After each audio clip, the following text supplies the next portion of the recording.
दोस्तों, कैसे हैं आप लोग। मैं खुशबू अग्रवाल आज फिर से एक नई वीडियो के साथ। दोस्तों, आज का ये मेरा वीडियो आप कहेंगे इतने दिन के बाद बना रही है। मैं मोटिवेशनल चैनल बनाने वाली, वीडियो बनाने वाली, मैं खुद ही डीमोटिवेट हो गई थी। मुझे लगा कि मेरे सब्सक्राइबर नहीं बढ़ रहे हैं, कोई कमेंट नहीं आ रहा है, लगता है किसी को मेरी वीडियो नहीं पसंद आ रही है। इसलिए मैं कितने दिनों से बस अंठा रही थी, इधर उधर कर रही थी और बनाऊं ना बनाऊं इस उधेड़-बुन में ही लगी हुई थी।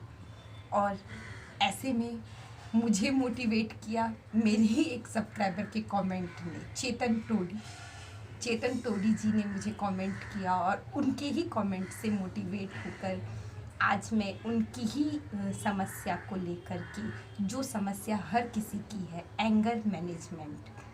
हाँ, मेरे सारे रिलेटिव्स बोल रहे होंगे कि ये क्या वीडियो बनाई जा रही है, क्योंकि ये खुद भी एंगर से ही भरी हुई है, तो फिर ये क्या एंगर टॉपिक पे वीडियो बनाएगी। पर दोस्तों, ऐसा नहीं होता।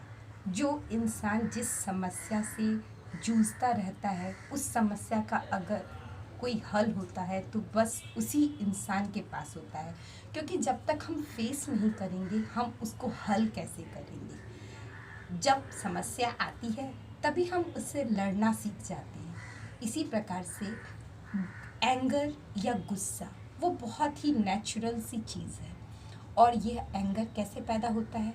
जब हमारी एक्सपेक्टेशंस बढ़ जाती है, जब हम ज़रूरत से ज़्यादा डिमांड करने लग जाते हैं, जब हम खुद को नहीं पहचान पाते, और या फिर कोई चीज़ जो हम बहुत ज़्यादा चाहते हैं या बहुत ज़्यादा हम एक्सपेक्ट करते हैं और वह हमें यूनिवर्स, नेचर या हमारे बिलव्ड वन से नहीं मिल पाती है। तो दोस्तों, अब ये दुनिया है और दुनिया में जो इंसान जो चीज़ चाहता है वो हर चीज़ उसे नहीं मिलती है, और हर चीज़ को मिलने के लिए एक समय होता है। इसलिए एंगर पे कंट्रोल करने के लिए भी हम लोगों को सबसे पहले तो हमें अपने धर्म शास्त्रों से जुड़ना चाहिए, क्योंकि हमारी जितनी भी किताबें हैं, जितनी भी रिलीजियस बुक्स हैं, वो सभी हमें बताती हैं कि जब भगवान, मैं हिंदू धर्म से हूँ इसलिए मैं अपनी कल्चर के बारे में आपको ज़्यादा बेटरली बता सकती हूँ,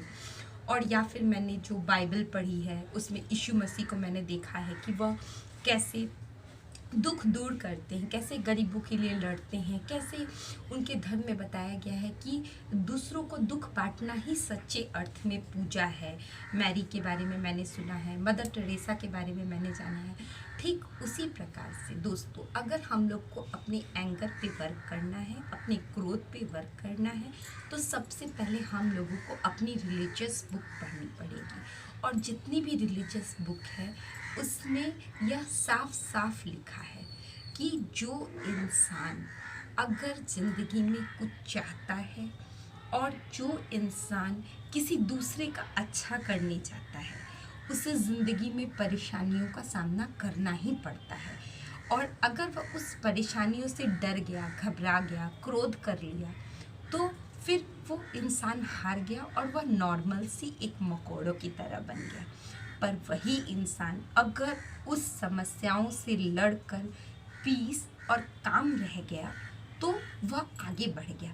चाहे वो राम हो, चाहे वो, क्योंकि राम को भी राजा के बेटे थे और उन्हें उनकी खुद की सौतेली माता ने घर से बाहर निकाल दिया था, वनवास भेजा गया था। वो चाहते तो वो लड़ सकते थे।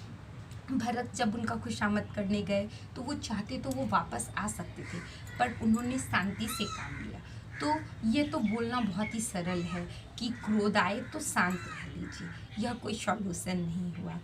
पर क्रोध आने पर सॉल्यूशन यह है कि हम लोगों को अपना ध्यान दूसरी ओर केंद्रित करना पड़ेगा, क्योंकि हम ह्यूमन बीइंग्स हैं और हमारा माइंड किसी भी चीज़ को हम अपने माइंड पर पूरा कंट्रोल कर सकते हैं।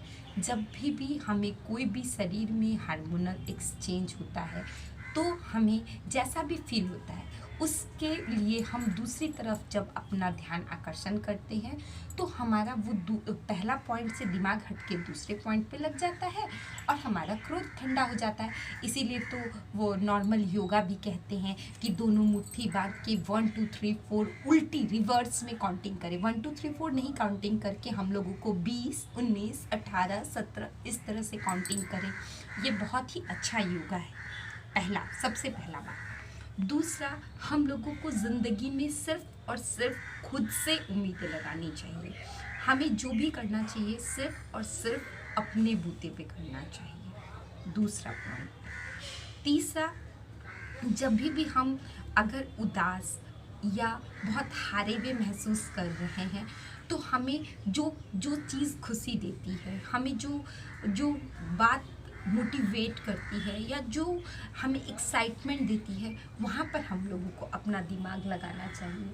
और जैसे हमें गुस्सा आए, हम लोगों को नेचर की सैर करने के लिए निकल जाना चाहिए। और अगर नेचर की सैर करने जाना हमारे लिए पॉसिबल नहीं है तो आजकल तो हम अपने घरों में छोटे छोटे गमलों में पेड़ पौधे लगाते ही हैं। तो हमें अपने गुस्से का कारण और अपने गुस्से की वजह उन पौधों के साथ इंसान मान के शेयर करनी चाहिए। इससे भी हमारा गुस्सा बहुत हद तक कम हो सकता है। इसके साथ साथ दोस्तों, गुस्से पे वर्क अगर हमें करना है तो हमें खुद इसके लिए अपने दिमाग को समझाना होगा। हमें मेडिटेशन का सहारा लेना होगा।